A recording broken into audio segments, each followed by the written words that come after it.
ఎందుకంటే నేను ఒక ప్రశ్న వేస్తాను చెప్పు, బంగారాన్ని మనం ఎక్కడ పెట్టుకుంటామమ్మా అని అడిగాను. అదేంటమ్మమ్మ, బంగారాన్ని బీరువాలో పెట్టుకుంటాం, లాకర్లో పెట్టుకుంటాం అంది.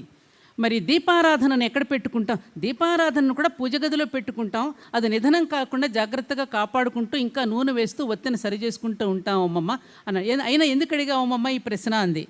బంగారం, విలువైనటువంటి బంగారాన్ని దొంగలు అపహరించకుండా ఎలా భద్రపరుచుకుంటామో, చక్కగా ఆరాధించవలసిన దీపం కూడా ఆరిపోకుండా నిధనం కాకుండా ఎలా కాపాడుకుంటామో అలా నిన్ను కాపాడుకుంటోందమ్మా అమ్మ.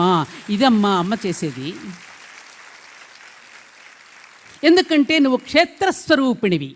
ఈ క్షేత్రాన్ని కనుక ఎవరైనా అపహరిస్తే ప్రమాదం జరుగుతుంది. కాబట్టి ఆ ప్రమాదానికి లోను కాకుండా నువ్వు అపహరణకు గురి కానివ్వకుండా అమ్మ నీ పట్ల అధికంగా చూపిస్తున్న